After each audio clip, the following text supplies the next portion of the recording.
Hello, everybody. Welcome to the Intellectual Agrarian Podcast. I'm your host, Terrence Lehue. Today's guest is Elizabeth Rich, the Executive Director of Farm to Consumer Legal Defense Fund, its acting president, and, most importantly, the farmer behind Misty Moraine Creamery in Plymouth, Wisconsin. In this episode, we'll talk about what brought Elizabeth to farming, what makes good goat cheese, how Farm to Consumer Legal Defense Fund works, and, of course, more talk about cheese.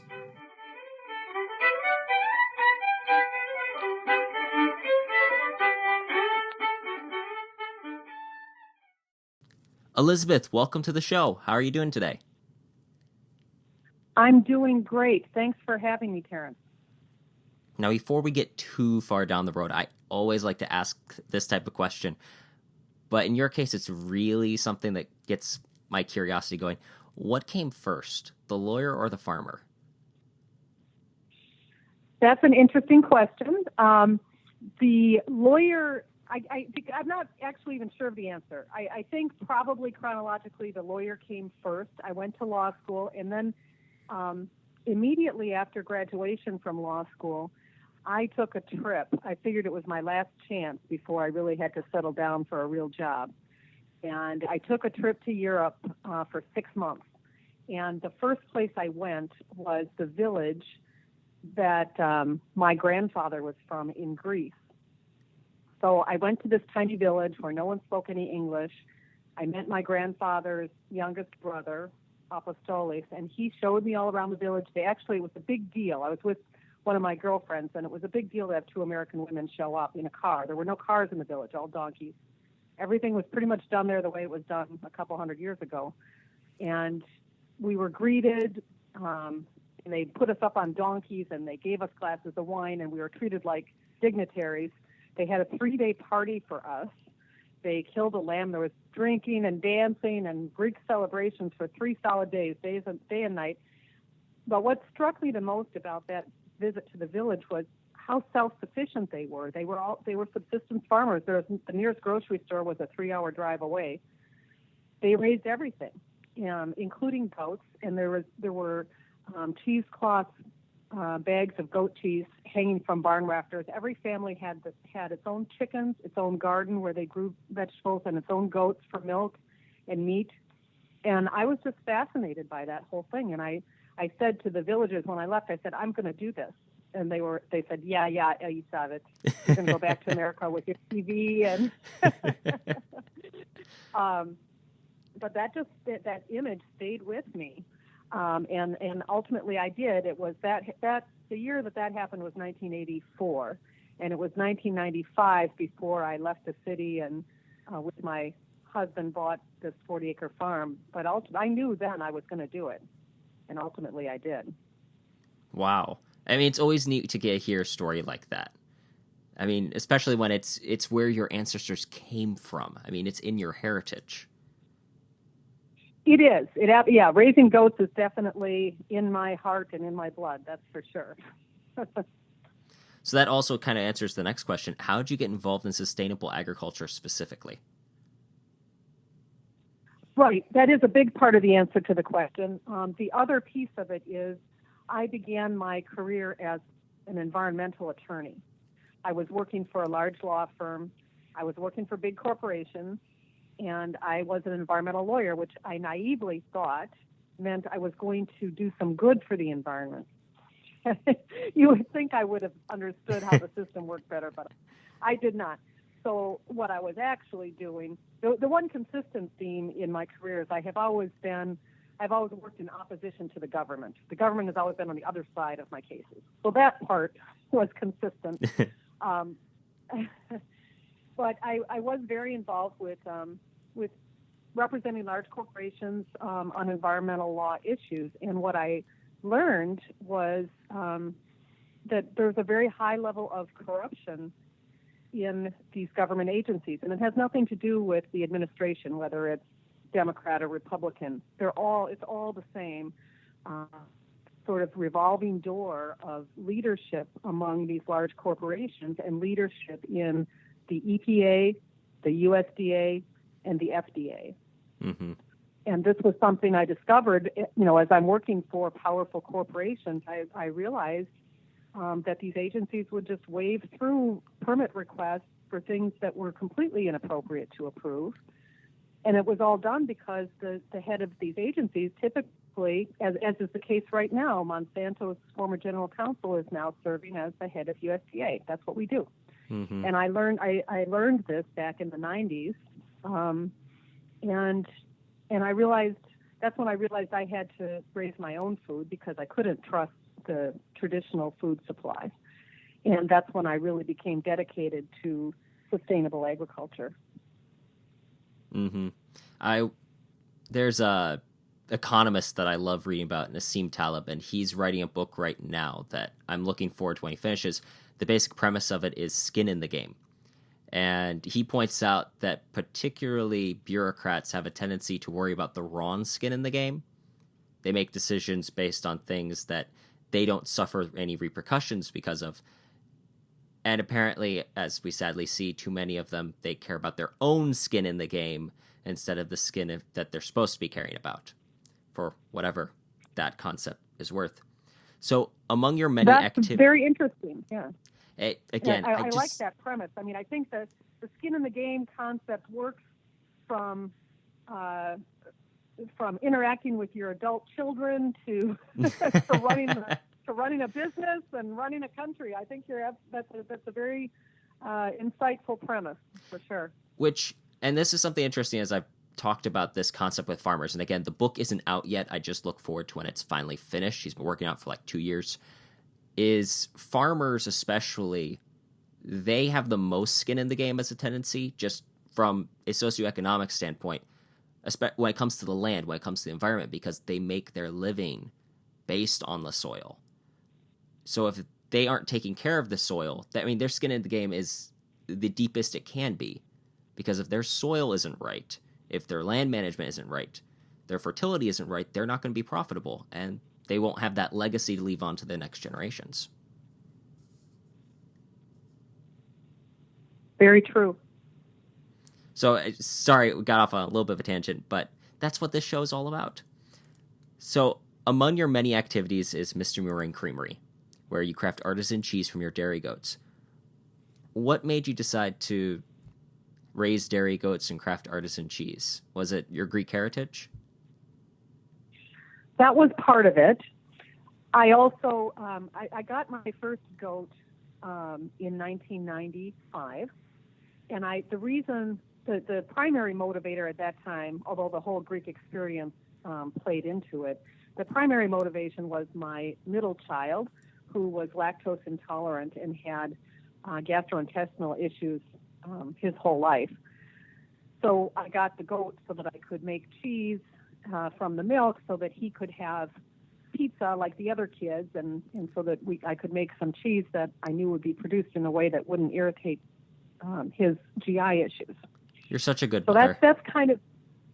What's that? I said you're such a good mother. Oh, thank you. So that's kind of what started it. And I've been making cheese in the kitchen for 20 years. I completely fell in love with the goats. They're so personable and so intelligent, terribly naughty. Undisciplined children and animals was kind of the theme around here. but I actually like that, and so I just really enjoy being around the goats. And then the cheese, it's just crafting artisan cheese is something that I find challenging, interesting, and very rewarding. Mm-hmm. I'm a big believer in raw milk cheese, and I can sell some raw milk cheese lawfully if it's aged 60 days. Some cheese like Chev, a soft fresh cheese made from goat's milk, is just out of this world when it's made from raw milk, but that's not a lawful product at this time. Mm. So what kind of goats do you raise and why? My favorite breed of goat is the Oberhasli. Oberhaslis are a Swiss breed. They're from a town in Switzerland called Oberhasli. I went to Switzerland in 2010, and I was able to make cheese with observe or participate in making cheese with 5 different cheesemakers, ranging from Appenzeller, which is sold in this country. That's a big operation. And all the way, and then on the other end of the spectrum was an old man and woman who still made their cheese in a copper lined vat over an open flame. And wow. They, with 600-year-old equipment, pressed the cheese with stones. So that was a very interesting experience. But in Switzerland, the finest Alpine cheeses are made exclusively with Oberhasli milk. But what I've learned over the years is all breeds of goats can produce good milk for different kinds of cheeses. So the Swiss tend to prefer a hard aged cheese that's aged maybe 9 to 12 months for cow and goat milk. So they use in Switzerland Sonnens, Oberhaslis, and Toggenburgs, and they make fantastic cheese, hard aged cheese. If you take the milk of a Toggenburg and try to make Chev out of it, you're going to get an off flavor sometimes. And so you have to kind of be tuned into what you're doing with the milk. In France, they make beautiful cheeses of all kinds using Alpine milk. In warmer climates, they use Nubians, the floppy-eared ones, which have a very high butterfat content. There's been a rise in popularity of the Nigerian dwarf, which produces milk with very, very high butterfat. A Nubian is high at 4%. A Nigerian dwarf has 8, sometimes 9% butterfat, so it's a very rich milk. Wow! Now that'll make a beautiful soft cheese like Chev. It'll also make a really delectable bloomy rind cheese. In my opinion, it does not make the best hard-aged Alpine Gruyere style cheese. I think it's sometimes you get a bitter tone to the milk when you try to make a hard-aged cheese with a high butterfat milk, which is why those cheeses come out better when you work with Oberhasli, Toggenburg, Sonnens. They have they're more at 3% butterfat. This is music to my ears. I absolutely love cheese. Actually, my family has a little half Nubian, half. I can't remember if it's an Alpine or an Oberhausen, but it's one of those two. It's half and half, but she has those beautiful little floppy ears and just fantastic milk. My mom hasn't really tried making cheese yet, but I'm looking forward to when she does. Well, maybe I can come over and make some cheese in your kitchen one of these days. I'm sure she would absolutely love it. Now, if someone's looking for good goat cheese, what are they looking for? I mean, obviously a lot comes down to personal taste, but kind of what are the key points in looking for a good goat cheese? Well, on this subject, I have some strong opinions that may not be widely held, and I don't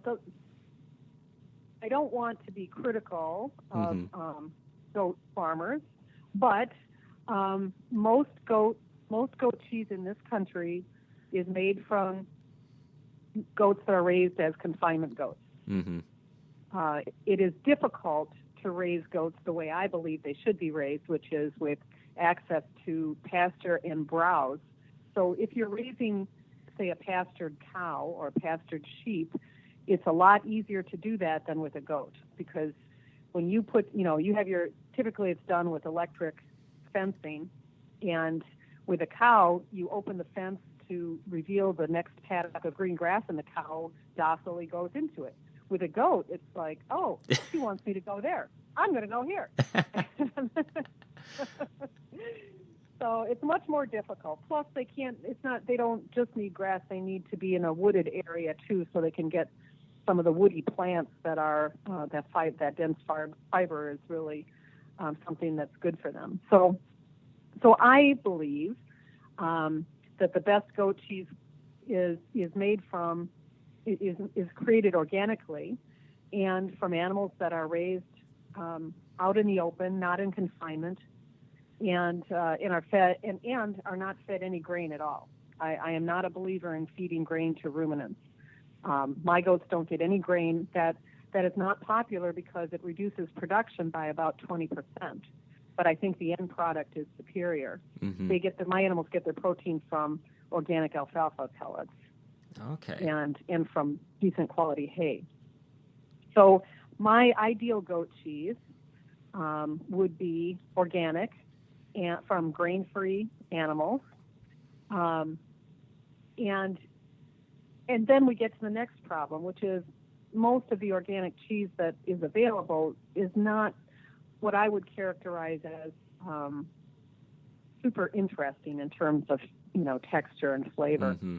So I wind up shopping for foreign cheese oftentimes. The Swiss Alpine style goat cheese I really like, and most of the chemicals I find problematic are banned in Switzerland. So I feel a little more comfortable with that cheese. I like every kind of cheese. There's nothing that I don't like. So like I said, for Chev, I prefer a raw cheese product, and that can't be purchased lawfully, so you just have to get a goat for that one. The most complex cheese to make, I find, is a bloomy rind, and the problem with purchasing bloomy rind cheeses of cow or goat in this country is that we have this 60-day rule. So any raw milk cheese needs to be aged for 60 days. And that doesn't work for a bloomy rind because in France, a bloomy rind cheese must be sold within 30 days because of the risk for listeria. Mm-hmm. So we've made these regulations in this country without really understanding the science, which is much better understood in other countries. So if you want a really good French bloomy rind, you got to go to France and you got to get one from raw milk that's really young.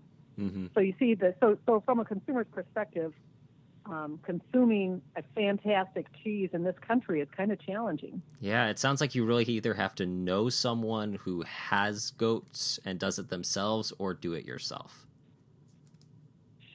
Unfortunately, it's almost that way. Now, there are some Humboldt Fog is made Humboldt Fog, and there's and what's their other one? Purple Haze. Some genius marketing names they have. This goat farm in California makes some really good cheese. There's another farm out east called Consider Bardwell. They make an excellent cheese. So they're out there. It's just it's a little tricky to find them. You may or may not believe this. Sorry, go on. What I'd love to see is changes in the regulations that would allow us to produce the fantastic cheeses that are produced around the world and have been with no food safety concerns for many hundreds of years. Agreed. I was just going to say, you may not believe this, but last night I was talking with a buddy of mine who just got back from a trip in Switzerland, and we literally had a 15-minute conversation about the cheeses of Switzerland. It was fantastic. That is a great place to eat cheese, for sure. So what they understand in France and in Greece. I've made cheese all over the world with different cheesemakers, and so Italy, Greece, France, Spain. I see the same thing. The notion of bar, which we apply primarily to wine in this country, applies to many other things. It's the idea that the soil in each little pocket of the world is unique, and from that soil grows plants that animals graze on, and then the milk from those animals creates cheese, which is just a little different as you go from village to village to village. So in this country, some cheesemakers keep their secret formula, to themselves, this exact mix of cultures and that to produce their special proprietary cheese. In the rest of the world, I can tell you exactly what cultures I put in my cheese and what my recipe is, because you can never create my cheese on your property. My cheese comes from my glacial till soil near the Kettle Moraine Forest in Wisconsin, and nobody else's place is exactly the same as mine. So no cheese is going to be the same as mine. And I love that idea. Mm-hmm. But when we're sanitizing and homogenizing and pasteurizing and sterilizing the bejeebers out of everything, then, you wipe that out. You wipe out that uniqueness and that complexity of flavor. You're absolutely right. And I was reading, this was a long time back, and it was about meat and not cheese, but they basically said the same thing, that there was a time where you'd go to a certain part of Scotland or Ireland, and even though it could be the exact same type of cow you were eating, it would have a totally different flavor based on the region in which it was raised. I just find that fascinating. It's the true connection between us and our food and our land. It always astounds me. Exactly. Yeah. And we've gotten away from that in this country, and it's, it's what you were saying about bureaucrats and skin in the game comes to mind again. It's also, they typically, what I find is we govern by fear, mm-hmm. and so we scare people. We scare people with food safety concerns that really are not an issue. If I've seen it once, I've seen it 100 times in articles where the journalist will grab, probably from another secondary source, they grab this little clip that raw milk has sickened many people and it killed two. All right. So in 1998, 2 people, that's it. For the last, 100 years, in 1998, 2 people died. And they died from E. coli because they consumed raw milk cheese that was made in a bathtub that people were using for bathing. Oh, that's disgusting. My skin just crawled. We don't know, but we don't know whether the E. coli came from the raw milk or whether it came from the feces of the humans who were bathing in the bathtub. For Pete's sake, that's raw. Those are the 2 deaths from raw milk, and that's it. So it's really not a food safety issue, but we make it into that, and then everybody is paralyzed by fear, and then we come up with silly regulations that we don't need. I think that's the only thing that most bureaucrats understand how to do is how many regulations can I write before I leave? In my other job, I'm currently working with getting the facility up to the Food Safety Modernization Act, which I have many critiques on simply because it's so incredibly vague and yet so incredibly specific on being a pain in the butt. I'm sure there are good reasons for having some things in place, but again, if you know what you're doing, it isn't a problem. It's only the people that don't pay attention and don't do things right and make cheese in a bathtub. Ugh. Well, and that's exactly, the problem is no matter how many regulations you put in place, you are never going to cover all the bases. Mm-hmm. You have to, and this is the problem with the civil law system that they use in France and in this country in Louisiana. Instead of using a combination of common sense and legal precedent, they try to write a law for every little thing, and you can't. You cannot write a law that covers every circumstance, and you can't write a HACCP plan or a sanitation plan or sanitation regulations that are going to cover the fact that an employee doesn't wash his hands when he leaves the bathroom. You can't police everything. You just can't. And so what I would advocate instead is either just is a self-policing method like raw milk farmers in Colorado use. They have their own little group, and the group agrees on standards, and they test, and that's the second prong. Just test. It's not that expensive. No. It's certainly a lot less expensive than trying to, build these concrete stainless steel behemoth structures that are required by the current regulations. Instead of all that, do what they do in Idaho. In Idaho, they say, you know what, you can tie your cow to a tree and milk outside on a 3-legged stool if you want. You can do whatever, or you can do it in an elaborate facility. Do whatever you want, but when you're done, test it. And if the levels, if the milk is safe, then sell it. And I like that approach. That to me makes a lot more sense. Let me do things my own way, but then I'll test it and make sure that there's not a problem. Absolutely. The proof is in the pudding, or milk in this case. So shifting gears here, we've already been talking a little bit about the laws and regulations that are involved in raw milk and feed and everything else. you're working with Farm to Consumer Legal Defense Fund. How did you get involved with them?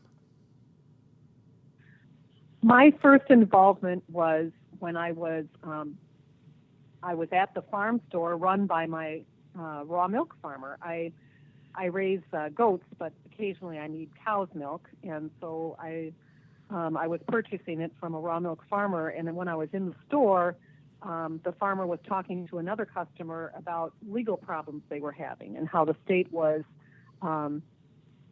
coming down on them and threatening to shut them down because of the raw milk sales. So my ears kind of perked up, and I said, "Hey, I'm an attorney, and I'll work for milk. I can help you out."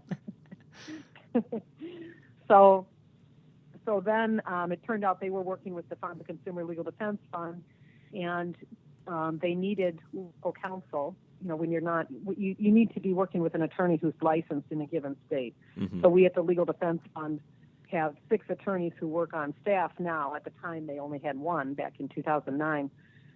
But when we do a case in another state, Texas, California, wherever, we need to have an attorney who's licensed in that state working with us. That's the requirement. So they needed a Wisconsin attorney, and they hired me to help with that case, and that was 2009. And from there, I wound up being vice president of the organization, and now I'm acting president and executive director. So I supervise the other 6 attorneys we have on staff. Wow. And so was the role that Farm to Consumer Legal Defense Fund plays between the consumers and the farmers? Well, as our name implies, we are all about connecting consumers to their food supply, sort of along the lines of what you and I have been discussing. I think that, the pendulum, to me, appears to be swinging back now. But,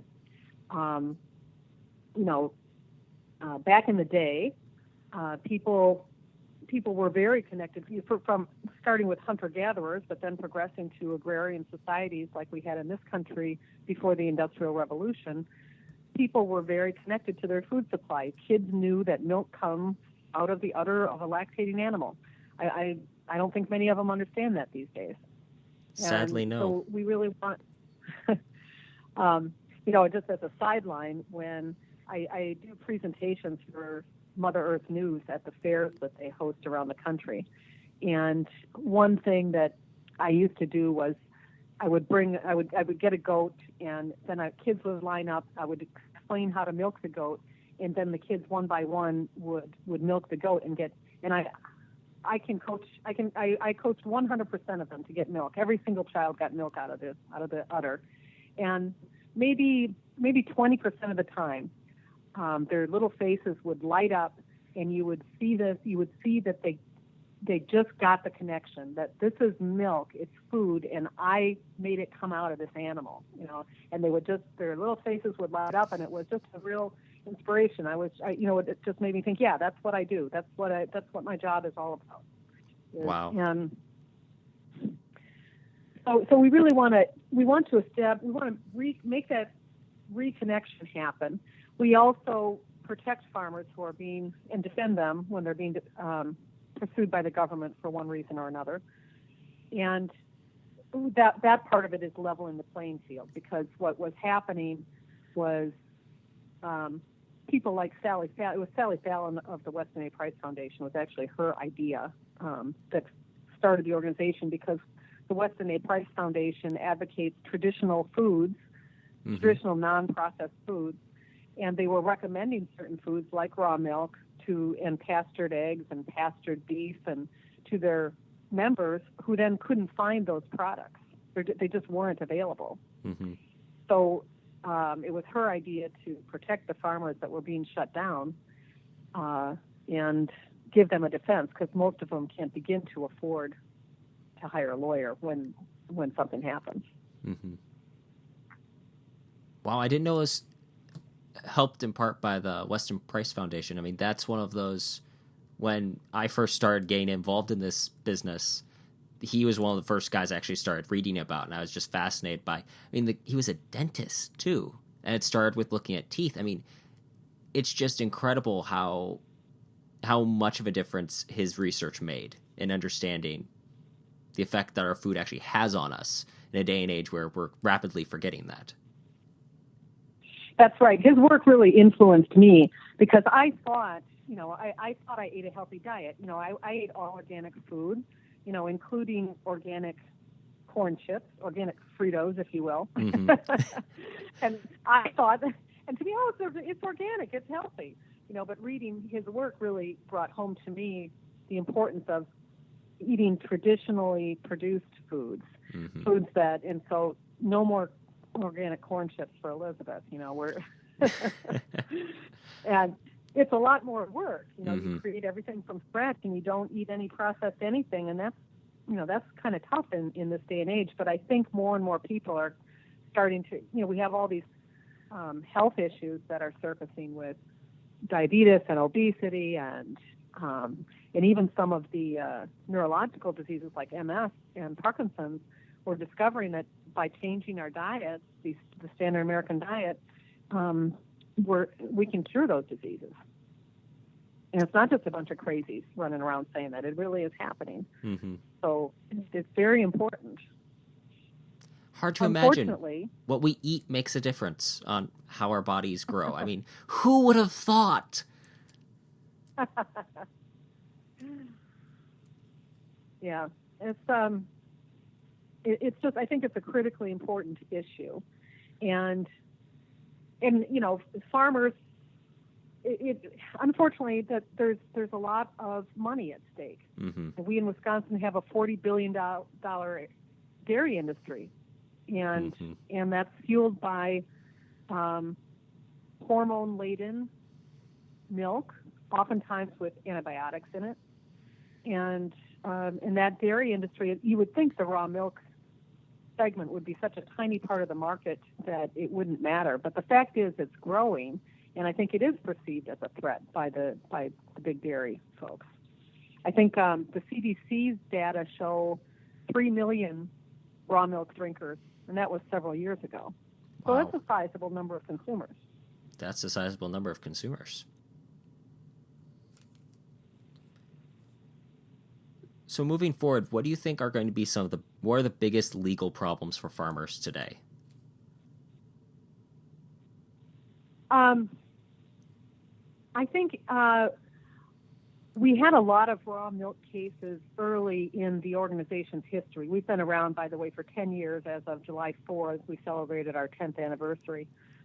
So early on, we took on a lot of raw milk cases. And back then, I believe something like 18 states had legalized raw milk in one way or another. Now the number is 42. Wow. And yeah, we don't take all the credit for that, but I do think, we contributed to it. And even in states like Wisconsin, where raw milk is still very much frowned upon by the government, we had a big case in 2013 where the government decided to really put the hammer down and pursue a formerly Amish guy criminally for selling raw milk. That wound up really backfiring for the government because he had hundreds of supporters packing the courtroom and all around the courthouse in an overflow room because they wouldn't all fit in the courtroom. He had hundreds of supporters for every day of his week-long trial. And the jury wound up acquitting him on 3 of the 4 charges. The one they did convict him on was violating a hold order because he actually did that on television. But then for that, he got a minor fine, and they passed the hat and paid it on the spot. Wow. So that was really not a good case for the government. And after that, we have not seen a lot of raw milk enforcement in Wisconsin or really elsewhere. It's really dropped off considerably. So we're happy that we don't have. We're happy to be out of work on any of these issues. What seems to be really surfacing now is increased enforcement for meat-related issues. And we got a couple of issues there. One is we have some laws that are not very helpful that came into play with the mad cow scare in the early 2000s. Mm-hmm. So there's regulations that say if a cow is not ambulatory, it cannot be It cannot be used for human consumption, even if it's your own. You just can't. And that just doesn't make sense. It was the law was enacted because of abuse by the big guys at the big slaughterhouses. They would take a diseased animal and prod it to, until it could barely stumble off the trailer and then slaughter it for food, which should not be done. But as you and I were discussing, regulation just is not a good solution when you're trying to, so that's the problem they were trying to get at. So their solution is non-ambulatory cows can't be used for human consumption, even if it's your own cow.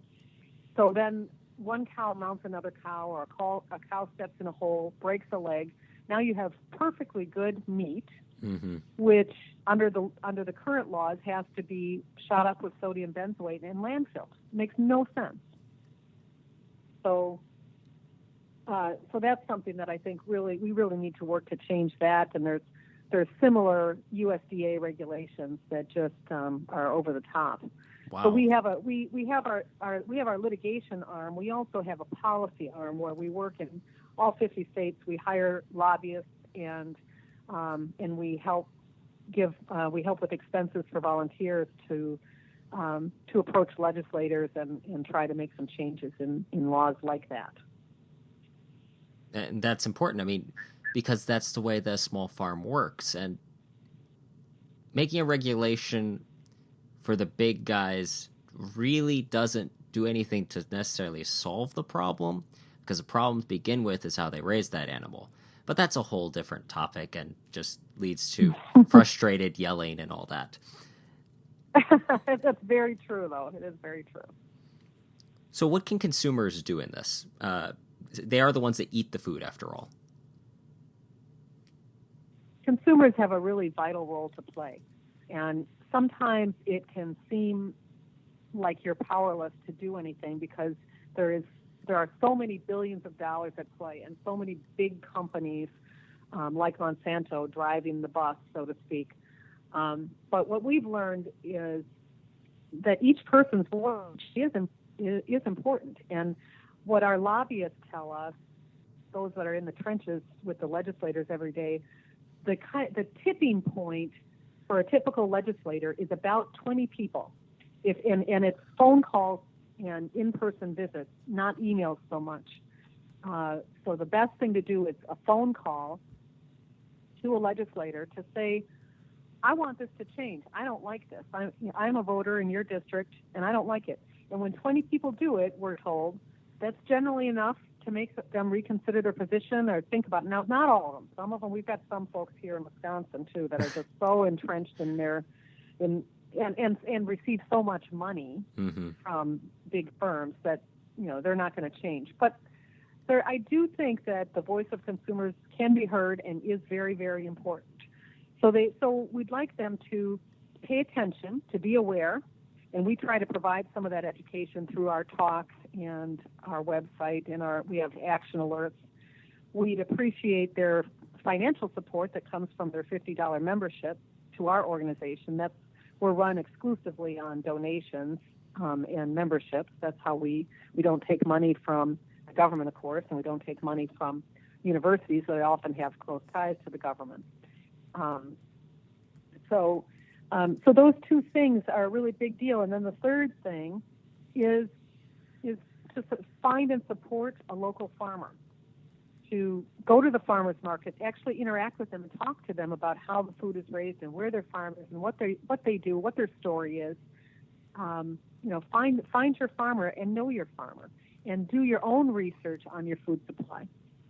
Don't go to the supermarket and buy something where you have no idea where it came from, how it was sourced and how it was produced. Instead, and don't rely on the government to do this work for you. Mm-hmm. Take charge of your food supply, take charge of your health, and you go yourself to the farmer and ask to see the milk house and ask to see where the vegetables are washed, and just check it out on your own. That's what we promote, is that kind of empowerment and independence for consumers, instead of relying on the government to police the food for them. Absolutely. I mean, it's no different from what our ancestors did, even just as far back as my great-grandmother's day and age. that was the way that life was. You knew your local farmer. You knew where your food came from. You weren't concerned about it because you knew that Farmer Joe was a great guy. You knew that he raised his animals right. You'd seen his animals. That's right. And, The and disparity of my today. great-grandmother was from Greece, and she, this is on the other side of the family now, not the great-grandfather whose village I visited, but another relative. My great-grandmother she was a young widow with 6 children, and she raised them in Sheboygan, Wisconsin. She took in laundry for a living, but her kids report that they never knew they were poor. They lived in a small house in Sheboygan in the city. She had chickens in the garage. They had a chicken every Sunday that she butchered, and she had a garden where she grew vegetables and canned them, and she made handmade noodles for them. Everything she made everything from scratch, and she made it work. She fed those 6 children on almost no money, and she did it because she knew how to produce food. That's what she learned in the Greek village. It's incredible. So we can't all making your own food. Yes. That's really one of the most important things a person can do. If they can't do it themselves, finding a local farmer that can. Absolutely, that's right. And I have to share one more story with you. I am always inspired by this young woman from South Carolina. Her name is Amber Bradshaw, and she was a low-income woman living in a trailer in South Carolina. She was on food stamps, and she had young children, and she fed them, kind of an unhealthy diet that she collected from food pantries and the food stamps. And she started reading and educating herself about healthy food and raising it herself. And on her small little lot, she started raising chickens, and then she got a garden, and then she had a goat, and she started producing her own food for her children. And then she even started a nonprofit, and she got off food stamps and off of government assistance. Then she started a nonprofit to educate other single moms on how to do what she was doing. And her reward in all of this was the local government ordering her to get rid of the chickens and the goats. And that's unfortunately pretty common. We have people trying to. It's changing a little bit, I think, where we're getting ordinances in towns and cities that allow people to keep to have small urban farms. It's so critically important to allow people to produce their own food, and instead of perpetuating this expensive system that really just creates an unhealthy eating for lower income people. Absolutely. I mean, that's an amazing story. That in turn creates health problems. Yeah. Yep. Well, thank you, Elizabeth. Is there anything you'd like to share with the audience as we wrap things up? I just want to thank you, Terrence, for giving me the opportunity to bring some attention to these issues to your audience. I'm grateful for that opportunity. Thanks very much. Where can people donate to Farm to Consumer Legal Defense Fund? Our website is farmtoconsumer.org. No spaces or hyphens, just farmtoconsumer.org. And there you can sign up for our email alerts, whether you're a member or not, and we can let you know what's going on in your area legislatively. And you can see what cases we are involved in and have been involved in. And should you choose, you can sign up as a member or give us a donation. We also have a sister organization called the Farm to Consumer Legal Defense Fund Foundation. That organization is a 501c3. We're a 501. We're not a. So your donations to the fund are not tax deductible because of the lobbying and political activism we do. Mm-hmm. Your donations to the foundation are fully tax deductible. Well, thank you very much. I loved having you on the show. Hopefully, we can have you again sometime. I would look forward to that. Thanks so much, Terrence. Thanks for listening. You can learn more about Farm to Consumer Legal Defense Fund by taking a look at their website and following them on Facebook. On their website, you can also find links to donate to the fund. All of their links will be found in the description below. You can support the Intellectual Agrarian Podcast by subscribing on whatever listening medium you use: iTunes, SoundCloud, Stitcher, Overcast, whichever one you're listening to us on right now. While you're there, please rate and review with something nice. Until next time, I'm Terrence Lehue. This has been the Intellectual Agrarian Podcast, reminding you to keep farming the dream.